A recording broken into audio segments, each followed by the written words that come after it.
পৃথিবীতে এই মুহূর্তে প্রায় ৩৫০ বিলিয়ন মাছ রয়েছে, আর এই সংখ্যা ক্রমেই বেড়ে চলেছে। প্রতিদিন মাছের সংখ্যা প্রায় ৩,৫০,০০০ করে বৃদ্ধি পাচ্ছে, আর প্রতি বছর এই সংখ্যা প্রায় ১৩ কোটি পর্যন্ত বেড়ে যায়। বর্তমান সময়ে জলে বসবাসকারী সবচেয়ে বড় প্রাণী হলো ব্লু হোয়েল।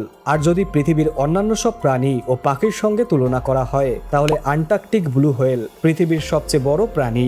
একটি ব্লু হোয়েলের দৈর্ঘ্য প্রায় ৯৮ ফুট, অর্থাৎ প্রায় ৩০ মিটার পর্যন্ত হতে পারে, আর এর ওজন প্রায় ৪ লাখ পাউন্ড, অর্থাৎ প্রায় ১,৮১,৪৩৬ কিলোগ্রাম, যা প্রায় ৩৩টি হাতির মোট ওজনের সমান। আমাদের পৃথিবীর বয়স প্রায় ৪৫০ কোটি বছর। এই দীর্ঘ সময়ে অসংখ্য প্রাণীর আবির্ভাব হয়েছে এবং আবারও তারা বিলুপ্ত হয়ে গেছে।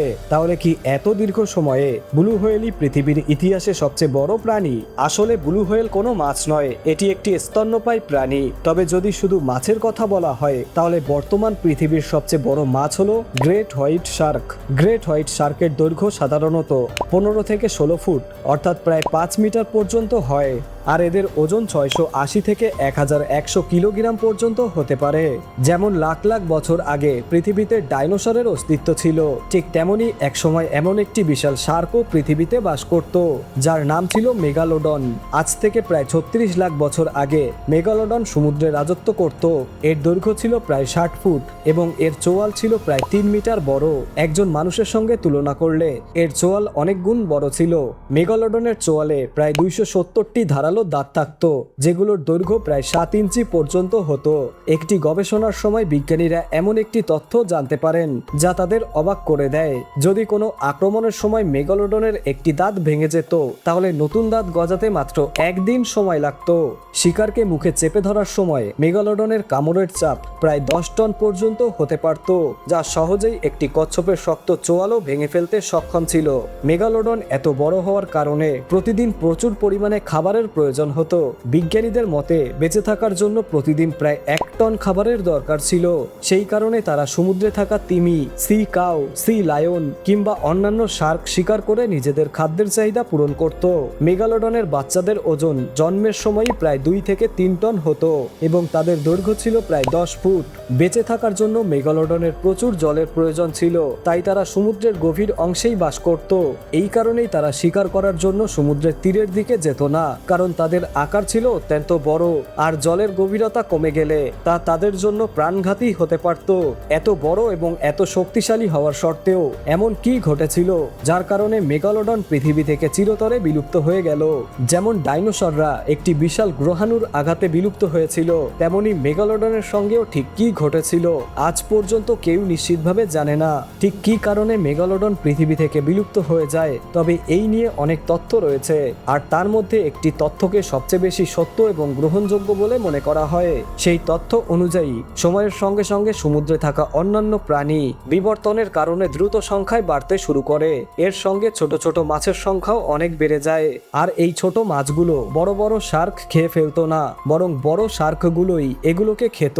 মেগালোডন আকারে বিশাল হলেও তাদের সংখ্যা ছিল খুবই কম, আর ঠিক সেই সময়েই গ্রেট হোয়াইট শার্কের সংখ্যা দ্রুত বাড়তে শুরু করে।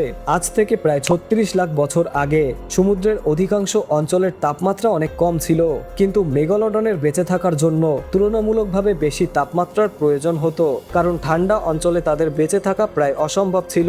তাই ধীরে ধীরে সমুদ্রের তাপমাত্রা কমতে শুরু করলে মেগালোডন উষ্ণ অঞ্চলের দিকে চলে যেতে শুরু করে। কিন্তু যেসব মাছ খেয়ে তারা নিজেদের খাদ্যের চাহিদা পূরণ করত, সেগুলো ঠান্ডা অঞ্চলেই থেকে যায়, আর উষ্ণ অঞ্চলের সমুদ্রে বড় আকারের শিকার ও মাছের সংখ্যা ছিল অনেক কম। সহজ ভাষায় বলতে গেলে মেগালোডনের জন্য খাবারের অভাব দেখা দিতে শুরু করে, আর ক্ষুধার্ত হয়ে পড়লে তারা নিজেদের প্রজাতির ছোট্ট বাচ্চাদেরও খেয়ে ফেলতো। এভাবেই ধীরে ধীরে মেগালোডন প্রজাতি সম্পূর্ণভাবে বিলুপ্ত হয়ে যায়। কিন্তু সত্যিই কি তাই, নাকি আজও পৃথিবীর কোথাও মেগালোডনের অস্তিত্ব রয়েছে? গত কয়েক বছরে এমন কিছু ঘটনা সামনে এসেছে যেগুলো দেখে অনেকেই মনে করেন মেগালোডন হয়তো এখনো জীবিত।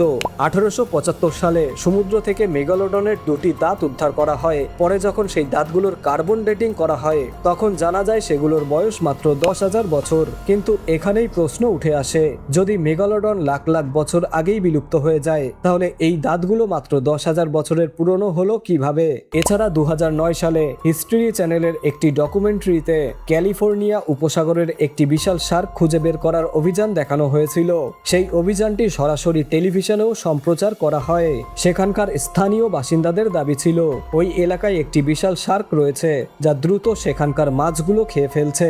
তাদের মতে সেই শার্কটির দৈর্ঘ্য প্রায় 45 ফুট। আর যদি এই তথ্য সত্যি হয়ে থাকে তাহলে সেটি কোনোভাবেই একটি গ্রেট হোয়াইট শার্ক হতে পারে না, কারণ গ্রেট হোয়াইট শার্কের দৈর্ঘ্য সর্বোচ্চ 20 ফুট পর্যন্ত হয়। এই খবর পাওয়ার পর হিস্ট্রি চ্যানেলের দল সমুদ্রে নেমে সেই বিশাল মাছটির সন্ধানের অভিযান শুরু করে, কিন্তু অসংখ্য চেষ্টার পরেও তারা এমন কোনো বিশাল শার্কের সন্ধান পায়নি। মেগালোডনকে নিয়ে আজও পৃথিবীতে অনেক ধরনের তথ্য প্রচলিত রয়েছে, তবে অধিকাংশ মানুষের বিশ্বাস মেগালোডন লাখ লাখ বছর আগেই পৃথিবী থেকে বিলুপ্ত হয়ে গেছে। আর গত কয়েক বছরে মেগালোডনকে ঘিরে যত ছবি, ভিডিও বা তথাকথিত প্রমাণ সামনে এসেছে সেগুলোর বেশিরভাগই ভুয়া। তবে মেগালোডন সত্যিই পুরোপুরি বিলুপ্ত হয়েছে কিনা সেটি নিশ্চিতভাবে বলা খুবই কঠিন, কারণ ইতিহাসে এমন অনেক প্রাণী রয়েছে যাদের বিজ্ঞানীরা একসময় বিলুপ্ত বলে ঘোষণা করেছিলেন, কিন্তু পরে সেই ধারণা ভুল প্রমাণিত হয়েছে। ঠিক এমনটাই ঘটেছিল সিলাক্যান্থ নামে একটি মাছের ক্ষেত্রে। বিজ্ঞানীদের মতে সিলাক্যান্থ প্রায় 6,50,00,000 বছর আগেই বিলুপ্ত হয়ে গিয়েছিল, কিন্তু 1938 সালে দক্ষিণ আফ্রিকার সমুদ্র উপকূলে এই মাছটি আবারও জীবিত অবস্থায় পাওয়া যায়। অর্থাৎ ডাইনোসরের যুগ থেকে এই মাছটি কোনো না কোনোভাবে পৃথিবীতে টিকে রয়েছে। এছাড়াও মেঘামাউথ নামে একটি শার্কের প্রজাতি রয়েছে। 1975 সালের আগে পর্যন্ত বিজ্ঞানীরা এই শার্কের অস্তিত্ব সম্পর্কেই জানতো না, যদিও ধারণা করা হয় এটি প্রায় 6,50,00,000 বছর ধরে পৃথিবীতে টিকে আছে। এটি অত্যন্ত বিরল একটি শার্ক, কারণ বর্তমানে এদের সংখ্যা খুবই কম। মেঘামাউথ শার্কের দৈর্ঘ্য প্রায় 7 মিটার পর্যন্ত হয় এবং এর ওজন প্রায় 2,700 পাউন্ড, অর্থাৎ প্রায় 1,215 কিলোগ্রাম। আজকের এই আধুনিক যুগেও বহু বছরের গবেষণার পর আমরা মানুষ সমুদ্র সম্পর্কে মাত্র 5% তথ্য জানতে পেরেছি। বাকি 95% এখনো সম্পূর্ণ রহস্য। সেখানে কি রয়েছে, কি ধরনের প্রাণী বাস করে সে সম্পর্কে আমাদের কাছে কোনো নির্ভরযোগ্য তথ্য নেই। মারিয়ানা ট্রেঞ্চকে পৃথিবীর সমুদ্রের সবচেয়ে গভীর স্থান হিসেবে ধরা হয়, আর সেই গভীরতায় কি কি প্রাণী বাস করছে তা আজ পর্যন্ত কেউ নিশ্চিতভাবে জানতে পারেনি। তাহলে আপনার কি মনে হয়, মেগালোডন কি আজও সমুদ্রের কোথাও বেঁচে আছে? আপনার মতামত অবশ্যই কমেন্টে জানাবেন। আশা করি ভিডিওটি আপনাদের ভালো লেগেছে।